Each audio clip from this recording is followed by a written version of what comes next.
Pearl family rents the biggest apartment they can afford. It is one room. Walk up two flights of stairs, turn right, follow a long hall with a bare bulb overhead, and you'll be at their front door, which is a dull metallic gray. A neat sign next to the door in kid script says, "Welcome to our home."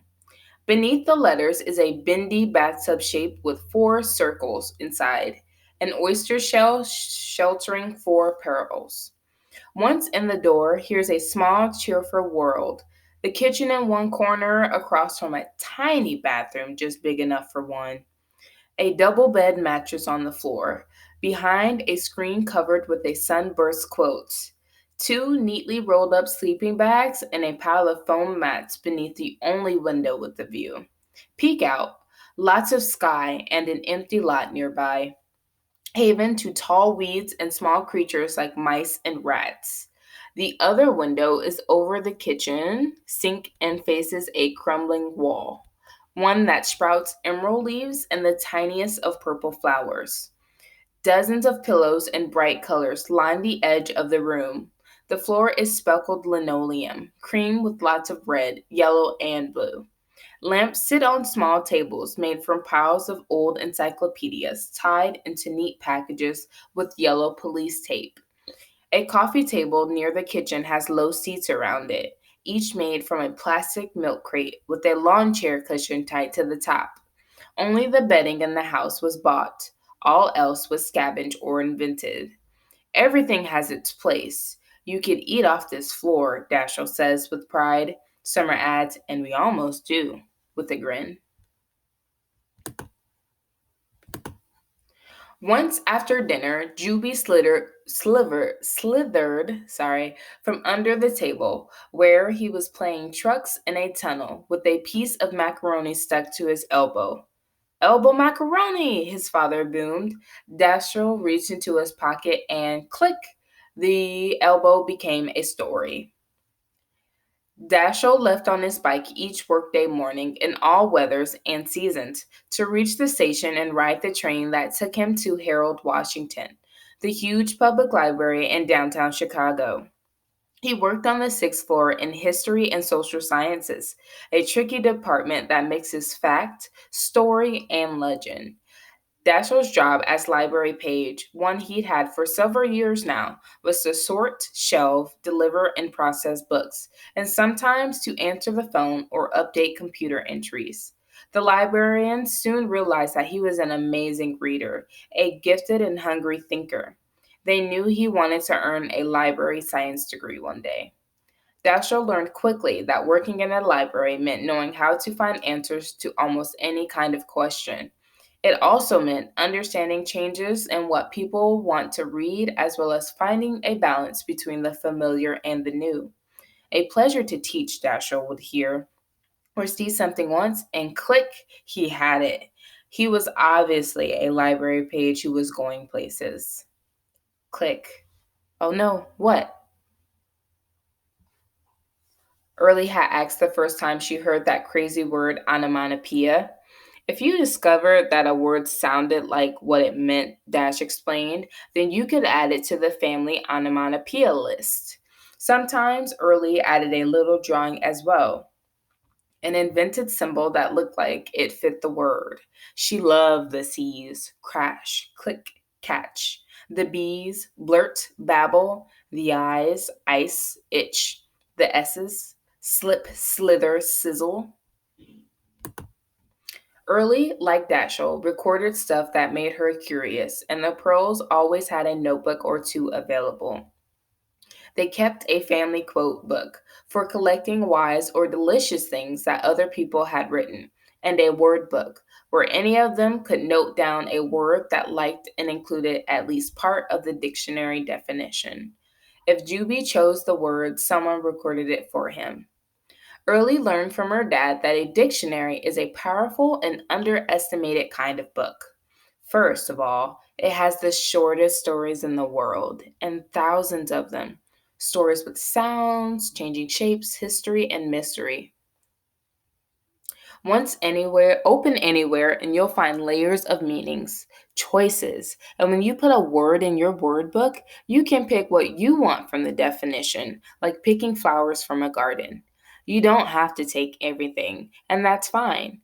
Gather them as you meet them. Then you'll become a part of the story, and vice versa. Dashiell said. Early wasn't sure how that worked, but she got the message. Words are alive.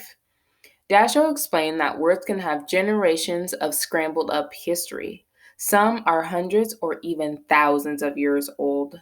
They come from Old English, Middle English, Latin, Greek, Sanskrit, and many other languages. Those were just a few of the roots that could be part of a word, like a root on a vegetable. Sometimes experts couldn't find a root, and then the dictionary said origin unknown. When the Pearls added a word to their family word book, Dashiell called that adopting the word, welcoming it to a new home. Any word you adopt feels loved, he told his daughter, scratching his right ear. Something he did when an idea was making him happy. Language reacts, you know. When he said this, Early pictured a word stretching and wiggling either tall or curly letters or perhaps yawning with an O or an open mouth C or U. Her dad was still talking. And when a word isn't used for a long time, it dies and just about disappears. Sometimes that's okay, it's had its day.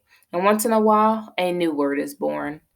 One startling Saturday, when she just entered the words adopt and adapt in the word book, Dashiell told Early that he had been adopted as a baby, like a word. Early felt the world jiggle slump for a moment and blurted, "What happened to your parents? Did they die?" Dashiell looked oddly blank. "I'm still wondering," he said softly. "Maybe that's why I like the family of words, the crowd of meanings, the murky origins. I've always thought about my folks but never known who they were. Always imagined a face or a voice, but never had a definition, no story. The Pearls who adopted me died in a train crash when I was 3. I only remember a few details from my life with them. A crib with tall sides, an orange cat. I've lived in many foster homes. Some had love and some had none. You're a mystery and a part of the hugest family of all, the dictionary family," Early hurried to say, wanting to make her father feel better. "Yes, I am," he grinned at his daughter. "I like that. So now you know why you three are so important to me. You're critical to my existence. And that's why we're going to own the coziest home anyone has ever had, if it's the last thing I do." Early reached for the word book to add critical. She liked its crunchy, delicate sounds, the crisp C's and T together with the light I's, and A. It sounded like a crown, the fancy kind made for a king. She pictured lots of people trying it on, like Cinderella's slipper, until click and landed with a perfect fit on her father's head. Click. Early was born when her parents were still in high school. Her name came from the promising surprise, as her parents explained it, of her arrival. So, Dashiell liked to say, Early Pearl equals ready, ahead, and beautiful. What more could a person want? He added that he and Summer were the happiest people in the world when Early appeared. Click. "What?" shouted Juvie when he overheard this. "What about special me?" Dashiell grinned and said. "Now, why do you think we called you Jubilation?" Out came Webster's dictionary. Dashiell then looked up the word and read the meanings aloud. It grew from a Latin verb, jubilare, which meant it was over 8,000 years old and was used when people celebrated without worries. They were loud with joy. Juby puffed up with pride. "Loud with joy?" he shouted. "People's names often affect who they become," Dashiell explained. "Take your mother's name," he said. The word summer makes thoughts of happiness and perfection pop up in most people's minds. You know, fireflies, bugs humming in the trees, barbecue with friends on a day by the lake, lots of sun and gentle blue sky, just like this gorgeous, promising woman here. Summer swatted at an aw go on at her husband, but followed it up with a grin. So, how about Dashiell? Early had asked. Well, that's got many facets. It's kind of flashy, Dashiell said with a wink. The name comes from a French root meaning a messenger, and I do work as one who delivers. How's that for a name fit? But the word dash now, are you ready? The origin is dashen, Middle English, verb to break by striking, knocking, or hurling. He closed the dictionary on his finger and looked at his kids. Should I hurl it? He asked. No, they shrieked with delight, and Summer says, Dash, her voice with a gentle warning. No worries, just adding some dash to the moment, he grinned, reopening the value. Okay, here are some of the noun meanings. A violent burst or splash, the stroke of a pen, a punctuation mark that breaks the flow of a sentence, a small but critical addition, like a dash of salt, a sudden rush, a short, fast race, part of a famous code, the Morse code, that is all dots and dashes. Whew, what a headful that word is. Wish me luck. And Dashiell boomed his got it all laugh. This was a family of important words and their important histories. Words and life and home were all rolling together in the shell that held four. Click. When they became parents, Dashiell and Summer decided that the usual parent names didn't fit them. After trying a few things out, they settled on Dash and Some.